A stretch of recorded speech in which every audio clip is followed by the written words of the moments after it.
Hi guys, welcome back. उम्मीद करते हैं आप खैरियत से होंगे।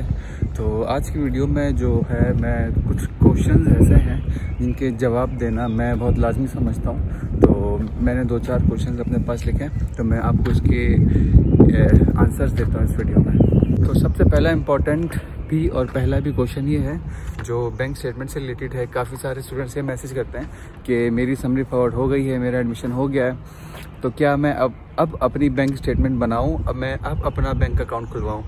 यार देखें, आपका जो भी स्पॉन्सर है, आपके फादर मदर जो भी हैं, ठीक है, तो उनका कोई ना कोई बैंक अकाउंट होगा, घर में अकाउंट तो होगा ना, उनकी सैलरीज आती होंगी या इस तरह का जो भी मामला होगा, तो जो भी हैं आपने वही अकाउंट शो कराना है। ऐसा नहीं है कि आपका वीज़ा, जब आप वीज़ा फाइल कर रहे हैं कोई आपने नया अकाउंट बनाना है, नहीं, अकाउंट वही होगा। ये बिल्कुल बेसिक क्वेश्चन है और उसमें जो है जस्ट पैसे नहीं होने चाहिए, पैसे आए कहाँ से, पैसों का प्रूफ भी होना चाहिए।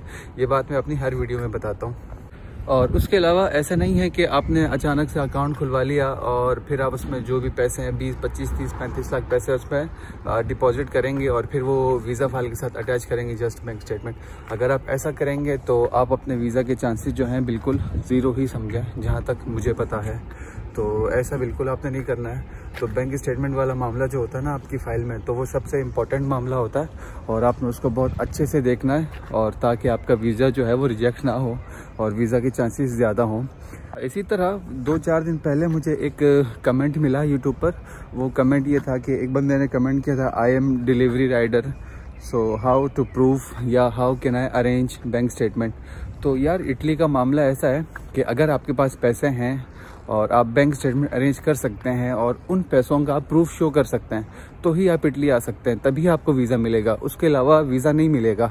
ये आप कह लें कि एक कड़वा सच है जो आप लोगों को एक्सेप्ट करना पड़ेगा।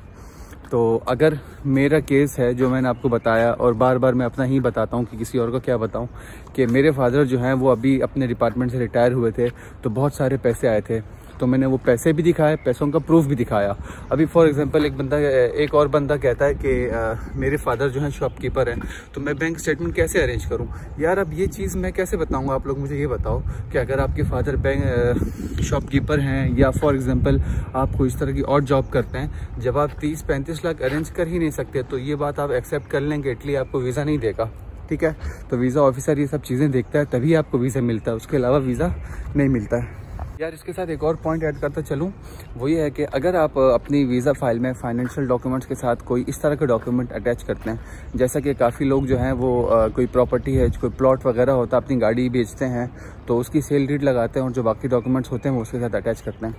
जब ये डॉक्यूमेंट्स वीज़ा ऑफिसर के पास जाते हैं तो वो देखता है, तो अब जाहिर सी बात है वो ये बोलेगा कि एक बंदा जो है अपनी गाड़ी बेच रहा है, अपना प्लॉट बेच रहा है, तो ये बंदा वाकई में इतना डेडिकेटेड है पढ़ने के लिए, तो तभी ये सब कर रहा है। तो इसका मतलब ये होता है कि आपका केस स्ट्रांग हो जाता है। तो रही बात बाकी फाइनेंशियल डॉक्यूमेंट्स की, कि आपने कौन से डॉक्यूमेंट्स अटैच करने हैं और आपने क्या क्या अटैच करने हैं, तो इस पर मैं एक प्रॉपर वीडियो प्लान कर रहा हूँ, जो कि मैं इंशाल्लाह नेक्स्ट वीक का इरादा है कि बहुत जल्द अपलोड करूँ। ये क्वेश्चन जो थे वो बैंक स्टेटमेंट के रिलेटेड थे, और उसके अलावा एक क्वेश्चन और ये है कि सॉरी क्वेश्चन तो खैर नहीं है, कि आपने जो है वो मिनिमम 3 मंथ्स की भी आप बैंक स्टेटमेंट सबमिट करा सकते हैं और मैक्सिमम 6 मंथ्स की।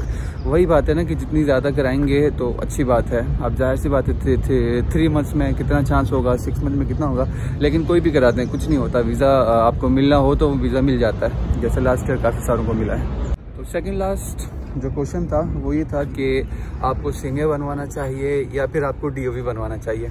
देखें, अगर आपका केस कराची कौंसलेट से है तो आपको हर हाल में सीनियर बनाना चाहिए, ये पिछले साल की रिपोर्ट्स के मुताबिक बता रहा हूँ। और अगर आपका केस जो है इस्लामाबाद एम्बेसी से है तो आपको डीओवी की तरफ जाना चाहिए। और काफ़ी सारी यूनिवर्सिटीज़ ऐसी हैं जो प्री इनरोलमेंट के टाइम पर ही सीनियर रिक्वायर करती हैं।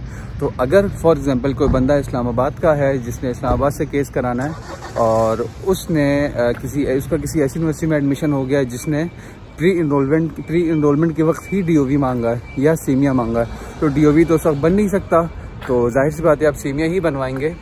तो फिर उसमें ये होगा कि जब वीज़ा एप्लीकेशन करेंगे, आप वीज़ा फाइल करेंगे, तो उस वक्त आपको डीओवी नहीं बनवाना पड़ेगा, जस्ट सीमिया के साथ आप बाकी डॉक्यूमेंट्स अटैच करेंगे।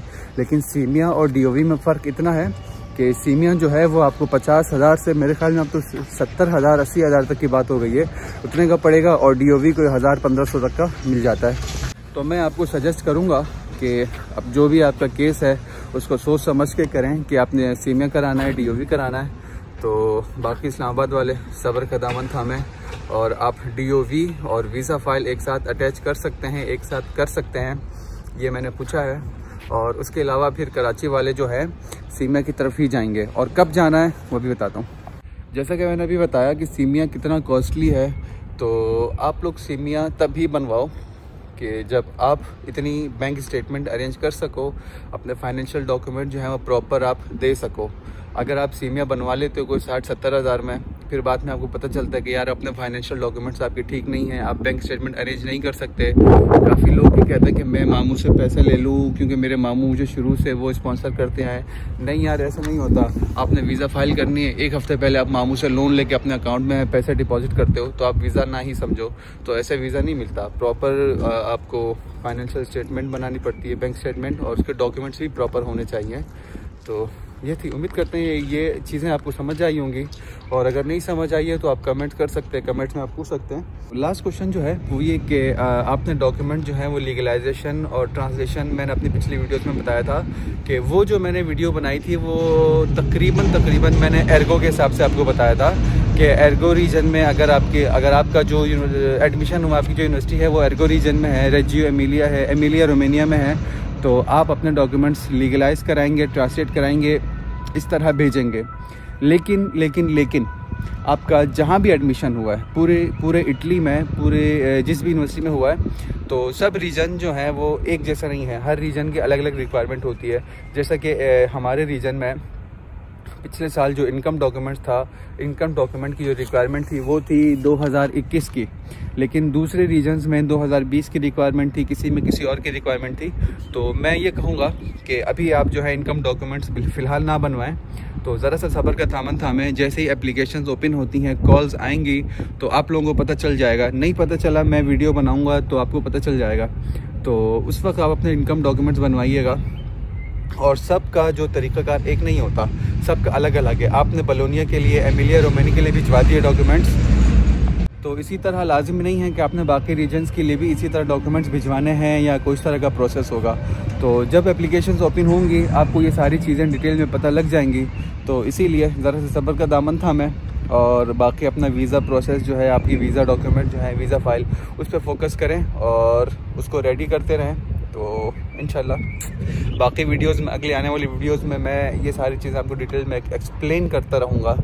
तो मिलते हैं नेक्स्ट वीडियो में, तब तक के लिए बाय, चाओ।